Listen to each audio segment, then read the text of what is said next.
नमस्कार साथियों। तो आज है 18 अप्रैल 2025। बात करेंगे इस वीडियो में कुछ इंपॉर्टेंट शेयर्स के ऊपर, कुछ इंपॉर्टेंट अपडेट्स है, कुछ इंपॉर्टेंट न्यूज है। तो चलिए एक करके कवर करते हैं। तो सबसे पहले हम बात करेंगे अंबानी जी की कंपनी जियो फाइनेंशियल सर्विस लिमिटेड की शेयर्स के बारे में, जहां पे लास्ट डे शेयर क्लोजिंग दिया 246 रुपए 20 पैसे पे, लगभग 1.62% गेनिंग के साथ। By the way last day यानी 17 तारीख को काफी लेट नाइट को कंपनी का रिजल्ट आउट हुआ था, जिस वजह से मैं शेयर नहीं कर पाया था। चलिए आज कवर करते हैं कंपनी की परफॉर्मेंस कैसा हुआ Q4 में, साथ में शेयर होल्डर के लिए डिविडेंड भी दिया। तो दोस्तों यहाँ पे आपके सामने मैं बहुत सारे क्वार्टरली रिजल्ट ओपन किया। बेसिकली यहाँ पे ईयर ऑन ईयर साथ में क्वार्टर ऑन क्वार्टर को कंपेयर करेंगे। सिंपल शुरुआत करते हैं। लास्ट ईयर मार्च 2024 कंपनी की टोटल इनकम था 418 करोड़ रुपए। आ जाइए करेंट क्वार्टर मार्च 2025 में, मतलब प्रेजेंट क्वार्टर में कंपनी की इनकम बढ़ के हो चुका है 493 करोड़ रुपए। अच्छा, लास्ट क्वार्टर मतलब Q3 में कंपनी की टोटल इनकम था 438 करोड़ रुपए। यानी अगर देखा जाए कि कंपनी की इनकम की सेगमेंट पे दोस्तों बहुत अच्छा परफॉर्मेंस हुआ है, खास करके ईयर ऑन ईयर बेसिस पे 418 करोड़ से बढ़ के 493 करोड़, 438 करोड़ से बढ़ के 493 करोड़। तो ओवरऑल बात करें कंपनी की, कहीं ना कहीं इनकम जो है बहुत अच्छे से ग्रोथ रखा। अनफॉर्चुनेटली कंपनी की जो मार्जिन है ना, नहीं रख पाया। देखिए 77% था लास्ट ईयर में, 77% से सीधा ड्रॉप होके 69% पे पहुंच गया। 69% 77 काफी अंतर है ना। Even quarter on quarter base पे भी देखिए 71% से ड्रॉप होके 69% पे पहुंच चुका है। अगर आप पिछले कुछ क्वार्टर की रिकॉर्ड चेक करेंगे ना, कंपनी की मार्जिन लगातार कम होता जा रहा है। जैसे कि देखिए कभी 91% हुआ करता था, 89%, 77%, 77% मेंटेन किया, बीच में थोड़ा बहुत इंक्रीज भी हुआ था 82%, 80%। फिर से देखिए Q3 में ड्रॉप हुआ। Q3 सबसे लोएस्ट मार्जिन था। इस बार Q4 की बात करें और कम हो चुका है 69%। तो मतलब कंपनी की, देखिए कोई कंपनी कितने भी इनकम कर लेना, वो अगर अपने मार्जिन पे कंट्रोल नहीं रख पाया, मार्जिन लगातार श्रिंक होता गया, कम होता गया, तो ultimately profit at the end कुछ नहीं आएगा। ठीक है, मतलब मेरे कहने का मतलब, आप सपोज मान लीजिए 100 रुपए कमा लिया, 100 रुपए कमा लिया, बट आपका खर्च ही हो रहा है 98 रुपए, तो क्या मिलेगा आपको? 2% मार्जिन, है ना। तो वही बात है। तो अगर कोई 100 रुपए नहीं कमा रहा है, 50 रुपए कमा रहा है, बट उनको खर्चा हो रहा है 25 रुपए, तो मतलब इनको मार्जिन बहुत ज्यादा है ना। तो अल्टीमेटली वही बात है।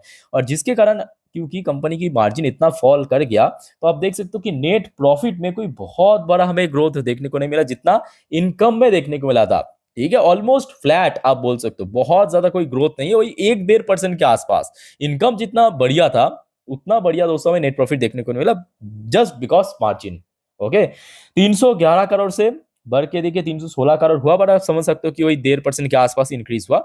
और क्वार्टर ऑन क्वार्टर बेस पे भी कोई ह्यूज हमें जंप देखने को नहीं मिला, 295 करोड़ से 316 करोड़। तो काइंड ऑफ एक टाइप का आप बोल सकते हो कि फ्लैट परफॉर्मेंस दिया ओके इस बार।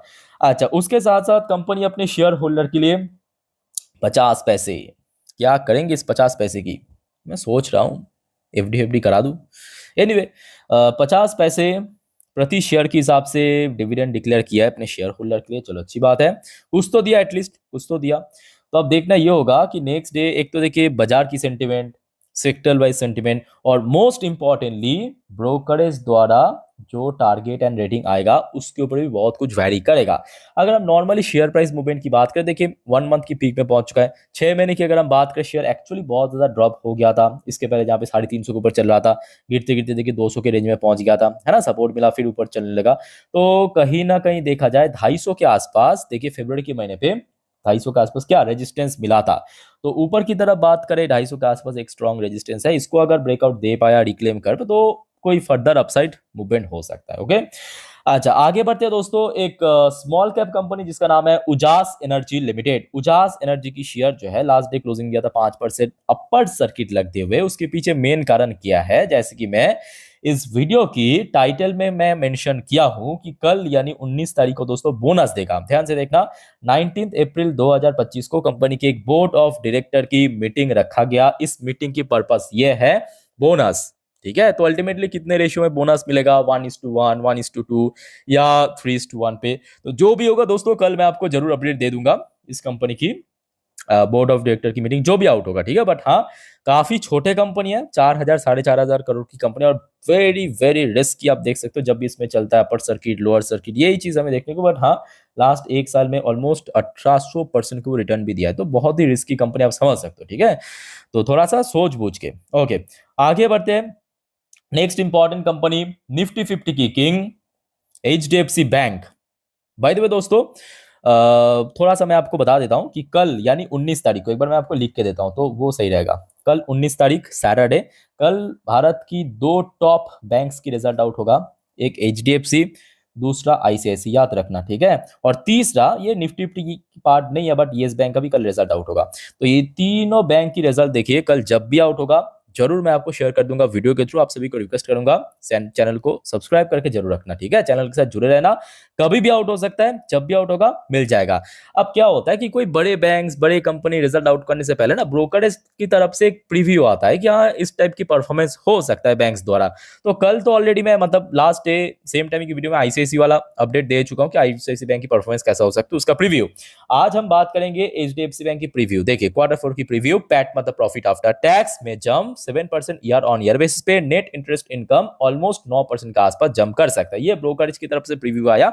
अब अल्टीमेटली क्या होगा उसके लिए आपको जरा सा प्रतीक्षा करना पड़ सकता है कल तक, ठीक है। पूरा 24 घंटा नहीं, वही 16-17 घंटा आपको प्रतीक्षा करना पड़ सकता है।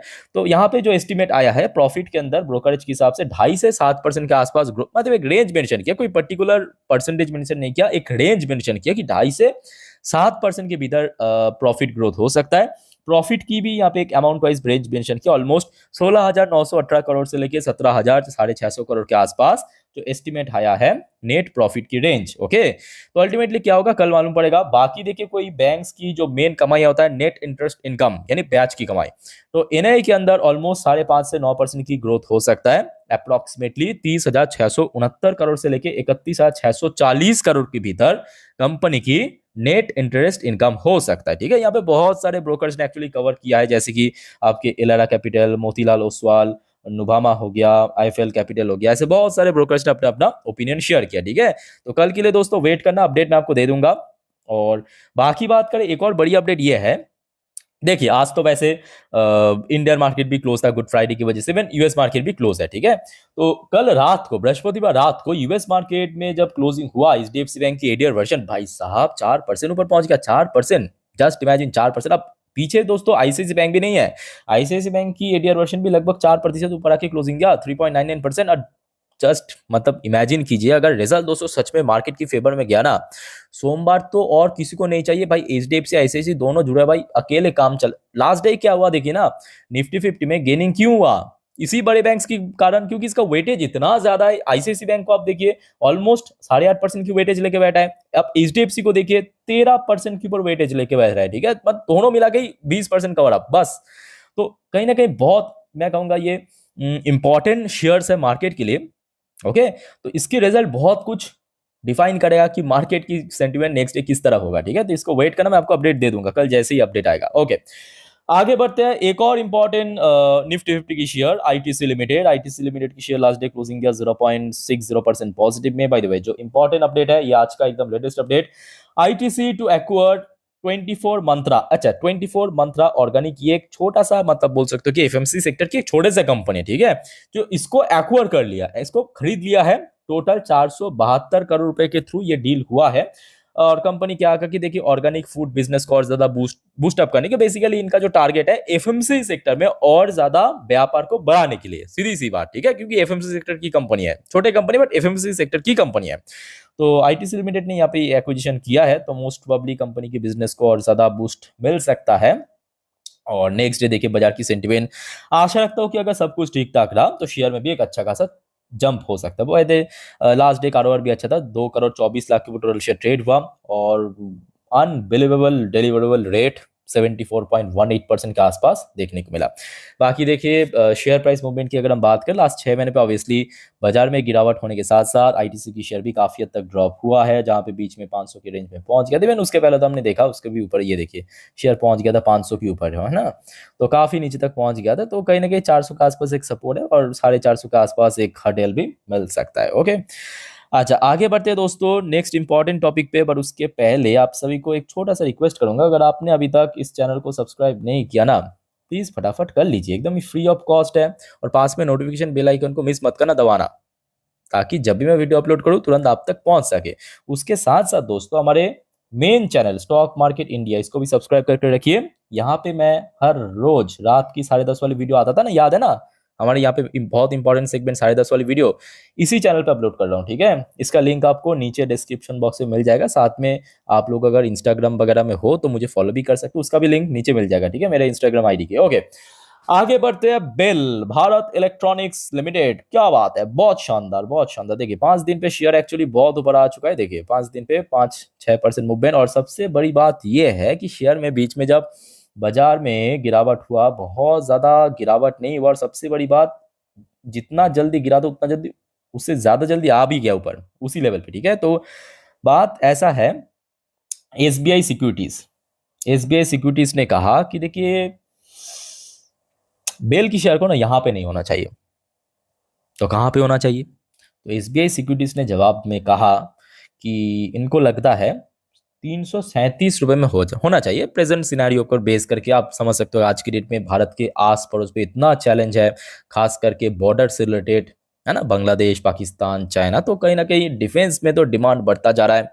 और BEL one of the leading company Bharat की डिफेंस की, है ना। तो इसके साथ साथ आप देख सकते हो बाई करने का कॉल दिया, मैं नहीं, एसबीआई सिक्योरिटीज ने बाई करने का कॉल 337 रुपए की टारगेट। और ऑब्वियसली बात है कि बेल की परफॉर्मेंस भी बैक टू बैक बेटर होता जा रहा है। जैसे कि आप लास्ट क्वार्टर को उठा के देखिए, दिसंबर क्वार्टर मतलब कितना खतरनाक क्वार्टर था ज्यादातर सरकारी कंपनी के। बेल एचएल को आप देखिए, डिफेंस सेक्टर भाई स्काई रॉकेट बन रहा है, देखिए आपके सामने। और एक्सपोर्ट तो लगातार बढ़ता जा रहा है। लास्ट डे कारोबार भी अच्छा था, 1,36,00,000 वो शेयर ट्रेड भी हुआ, 45% की वो डिलीवरेबल रेट भी देखने को मिला।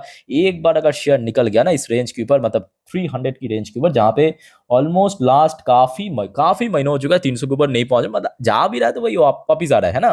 तो 300 के ऊपर एक बार निकल गया मतलब गया, उड़ गया, ठीक है। तो उसके बाद तो रोकना नामुमकिन हो सकता है, और मोस्ट प्रॉब्ली होगा। एक बहुत बढ़िया ब्रेकआउट आपको बहुत जल्दी देखने को मिलेगा। बाकी दोस्तों और कोई आपका कंफ्यूजन है, डाउट्स है, कमेंट करके बताइए। डोंट वरी, मैं हुआ आप लोग के लिए, कमेंट करके बताइए, आगे वीडियो में कवर करने की कोशिश करेंगे। फिलहाल इस वीडियो को वाइंड अप करते हुए मिलते हैं नेक्स्ट वीडियो पे, तब तक के लिए टेक केयर, बाय बाय, जय हिंद।